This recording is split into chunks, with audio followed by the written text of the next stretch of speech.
âge industriel. Les débuts de l'industrialisation. L'industrialisation débute en Angleterre à la fin du XVIIIe siècle.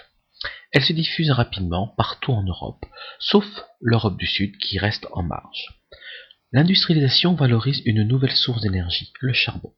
La combustion de cette roche alimente des machines à vapeur perfectionnées par James Watt qui se multiplient dans tous les secteurs. James Watt est un inventeur britannique qui, en 1788, invente la première machine à vapeur efficace qui permet de transformer l'énergie de la vapeur en mouvement. La première poussée industrielle, début du 19e, s'appuie sur le textile, la métallurgie et le chemin de fer.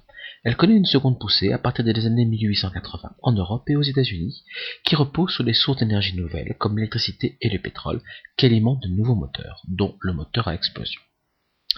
Les changements liés à l'industrialisation. Les changements sont très nombreux. Tout d'abord, la multiplication des objets fabriqués en série, qui nécessite une nouvelle organisation de la production. La mécanisation progresse et les procédés nouveaux se diffusent comme les hauts fourneaux. Ensuite, des usines apparaissent et remplacent les ateliers. Ces usines abritent des machines complexes qui sont au cœur de l'industrialisation. Des centaines d'ouvriers, mais aussi des ingénieurs, des savants, des inventeurs y travaillent. Nous avons ici toutes les caractéristiques de l'industrialisation. Une production de masse, d'objets industriels, des ouvriers réunis en usine, des machines permettant cette production et un grand nombre de personnes travaillant, ingénieurs, savants. Autre changement dans les transports. Les progrès dans les transports sont extrêmement nombreux. Dans les chemins de fer, le bateau vapeur, les réseaux routiers, ils facilitent le développement des échanges. Cela permet le transport de marchandises à bas coût sur de longues distances, la multiplication des consommateurs et la création de marchés nationaux.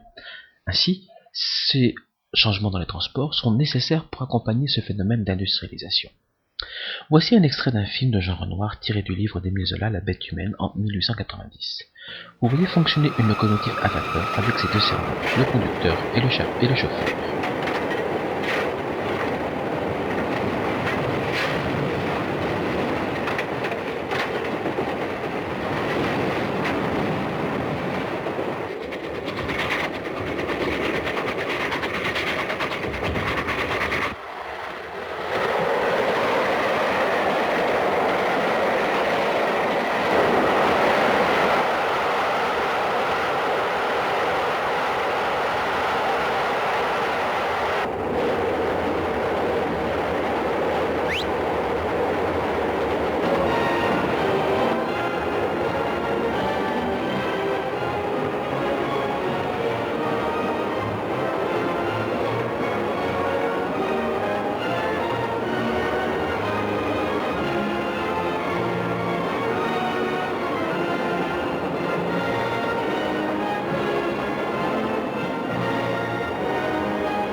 Enfin, toutes ces réalisations coûtent très cher. Les banques vont jouer un rôle essentiel en prêtant l'argent et en favorisant la création de sociétés par actions. C'est la naissance du capitalisme.